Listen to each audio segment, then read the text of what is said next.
There are 3 SUVs sitting on used car lots right now. Dust on the hoods, price tags that haven't moved in weeks, and every mechanic I know is quietly keeping an eye on every single one of them. Not because they're cheap in a something's wrong with it kind of way, because they're cheap in a nobody can explain why they're this cheap kind of way.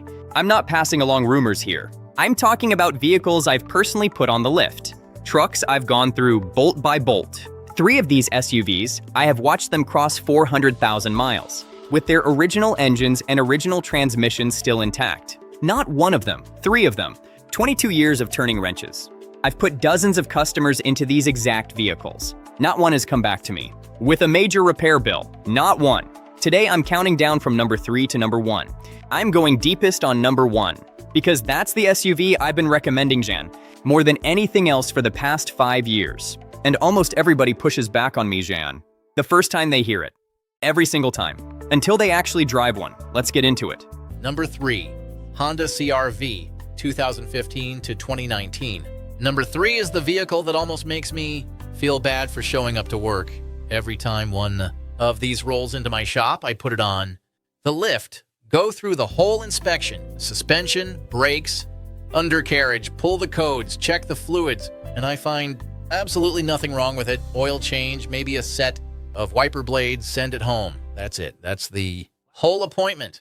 Last year, a woman came in, 38 years old, middle school teacher, had been saving up for about 8 months. She had a budget of $16,000, and she was about 2 signatures away from buying a used Nissan Rogue. 2017 model, 69,000 miles. The dealer wanted $15,500 for it. She wanted me to look it over before she signed. I got under that Rogue for maybe 20 minutes and told her straight, you are about to spend $15,000 on a car that is going to hand you a $3,800 transmission bill inside of 18 months. The CVT in those Rogues from that generation is not a question of if, it is a question of when. She looked at me like I had just told her Christmas was canceled. I pulled out my phone, went to Car Gurus, and showed her a 2017 Honda CR-V EX with 72,000 miles listed at $14,500, about 6 miles from where we were standing. More cargo room, better reliability, $500 less. She bought it the next afternoon. That was almost 2 years ago. You know what she has spent on repairs since then? $0, not a single unplanned visit to any shop. That's the power of picking the right car. Here is what nobody tells you about the 5th generation CR-V from 2015 to 2019. Honda quietly built something special inside that car.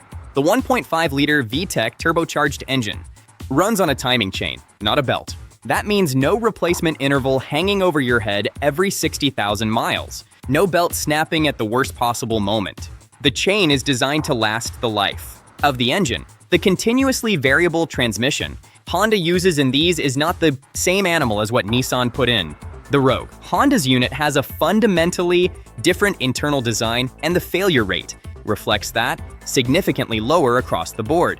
RepairPal gives the CR-V a 4.5 out of 5 reliability rating, which is the highest in the entire compact SUV class. Average annual maintenance cost runs around $407. For reference, the class average sits at over $570. That gap adds up, fast over 5 or 6 years of ownership. Let's talk money, because this is where it gets interesting. A 2017 CR-V EX with around 80,000 miles is going to run you somewhere between $14,000 and $17,000 on the current market. A 2017 Toyota RAV4 with comparable miles, $19,000 to $22,000. That is a $5,000 difference for a vehicle that, in my direct experience, costs less to maintain over time and honestly drives better on the highway. $5,000 is 2 full years of car insurance for most people. Think about that. Think about that for a second. When you go look at one of these, here is exactly what I want you to check. First, warm the engine up completely. Look for any white smoke coming from the exhaust. A fully warmed engine with clean exhaust is a green light. Some early 1.5 turbo CR-Vs had minor oil dilution issues. If the previous owner was doing many short trips in cold weather can cause buildup. In cold weather, it could have built up. A fully warmed engine with clean exhaust. A fully warmed engine is a positive sign. Second, check the infotainment screen. Check the infotainment screen specifically for dead spots. Press across the whole surface. It is a minor issue on some higher mileage units, but worth knowing about before you negotiate. Third, get it on a highway on-ramp.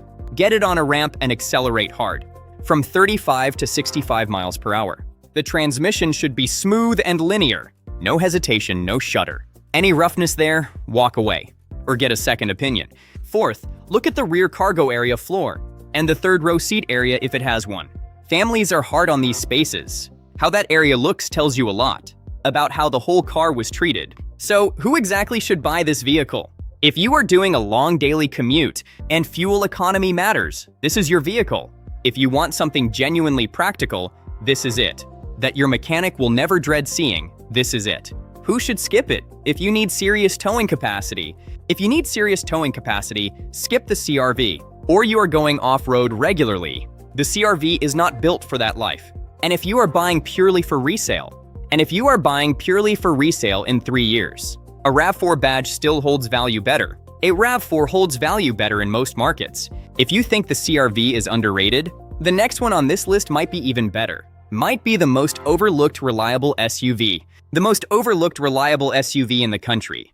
The depreciation on these is honestly embarrassing, given what they are capable of. Number 2, Toyota 4Runner, 2003 to 2009.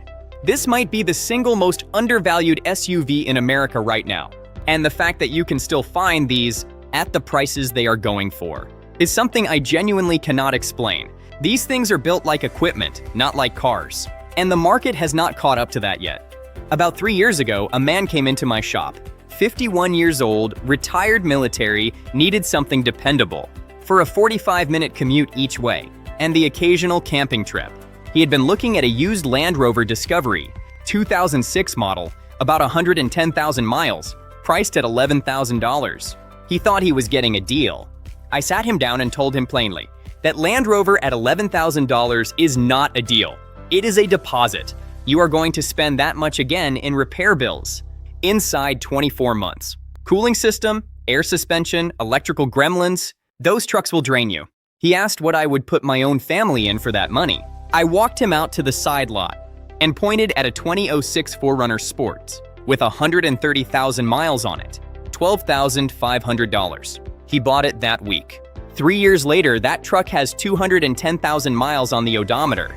He has spent a total of $800 on anything beyond routine maintenance. $800 over 3 years. I don't know how to say it any clearer than that. Here's why these trucks refuse to die. The 4.0-liter 1GR FE V6 that Toyota put in the third-generation 4Runner shares its fundamental DNA with the Land Cruiser. That is not a marketing line. That is engineering lineage. The block, the heads, the internal architecture. It was designed to be driven hard. In conditions most American SUVs would never survive. The automatic transmission paired with it, the A750F, was spec'd to handle towing loads of 5,000 pounds. When you are putting that drivetrain through nothing but highway miles and weekend camping trips, it is barely even working. Body-on-frame construction means the chassis does not flex and fatigue the way a unibody crossover does. Over 150,000 miles of potholes and rough pavement. And here is the number that should stop you cold. There is a 2005 4Runner sitting in my shop right now. 412,000 miles. Original engine, original transmission. I am not repeating that for effect. I mean it literally. I have the service records in my filing cabinet going back years. Prices right now for a 2003 to 2009 4Runner range from $10,000 to $15,000 depending on trim and condition. A Land Rover Discovery from the same era and similar miles will cost you $8,000 to $12,000 up front, and then another $3,000 to $4,000 every single year in repairs. A brand new 2023 4Runner starts at $43,000. It has the same fundamental engine, mostly a bigger screen and updated styling. You do the math on what that old one is actually worth. When you go look at one, here is my checklist. First, check underneath for frame rust, especially if the truck lived in a salt state, like Michigan, Ohio, or anywhere in the Northeast. Surface rust is fine. Structural rust is a deal breaker, period. Second, test the four-wheel drive system. Find an empty parking lot, engage 4 high, make a slow circle. Any grinding or resistance in the transfer case, walk away. Third, check the rear differential for any leaks or unusual whining under acceleration. These are simple to fix, but they tell you whether the previous owner skipped the basic fluid changes. Fourth, look at the interior wear relative to the mileage. A truck with 120,000 miles should not have a driver's seat worn through to the foam. If it does, that odometer may not be telling the whole story. Who should buy this? Anyone who wants to keep a vehicle past 200,000 miles and pay almost nothing to do it.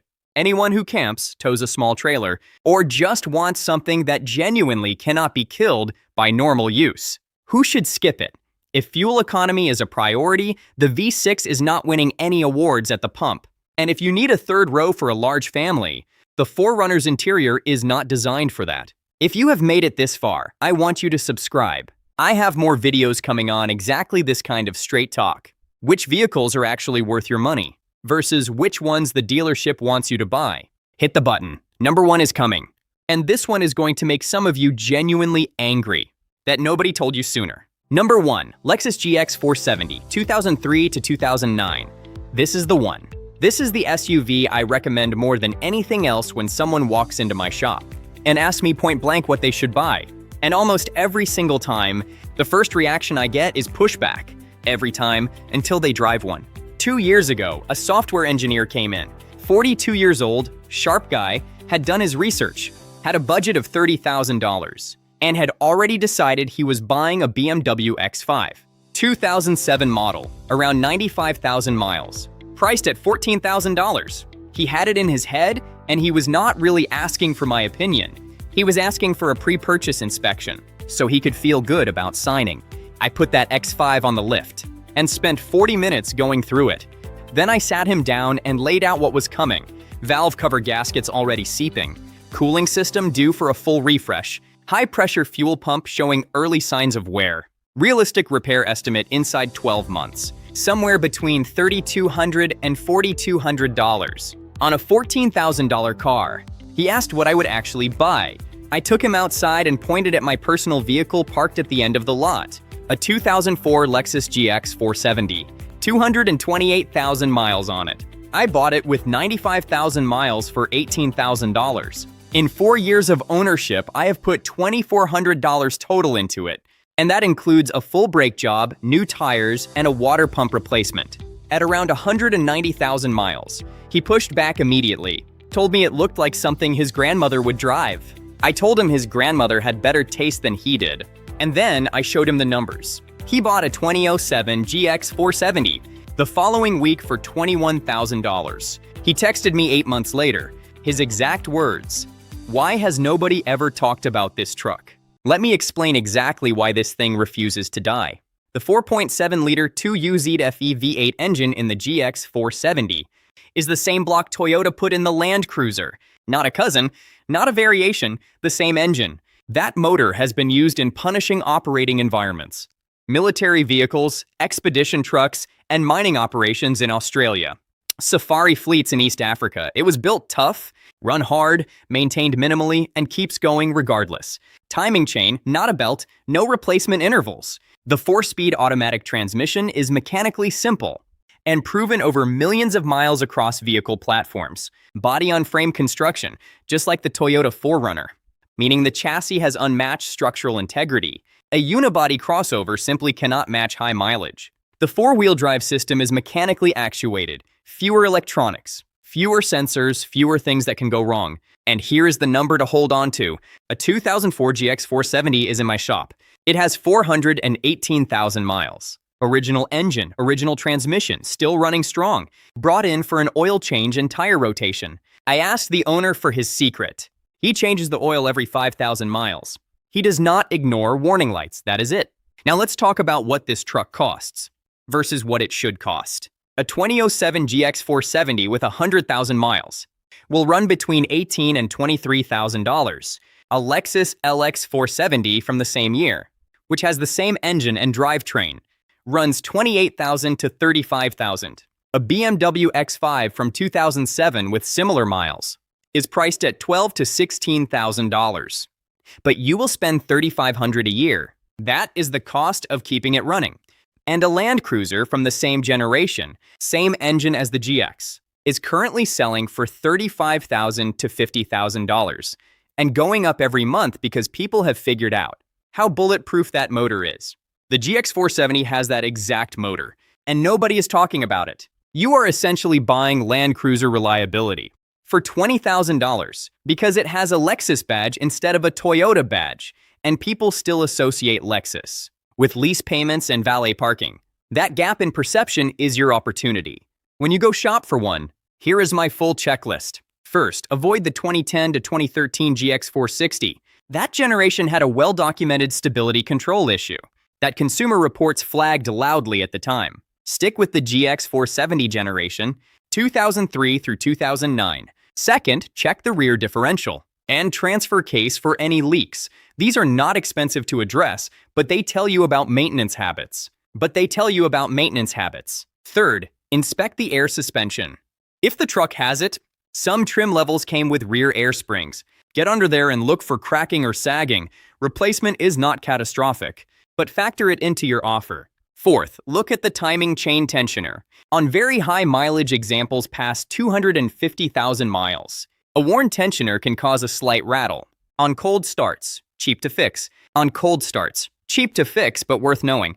Fifth, and this is the one most people skip, take it on the highway and cruise at 70 miles per hour. For at least 10 minutes, the transmission should shift smoothly, the steering should track straight without pulling, and the cabin should be quiet. Any vibration through the steering wheel at highway speed means wheel balance or tie rods. Get a credit for it or walk. Who should buy this? Anyone who wants Lexus reliability.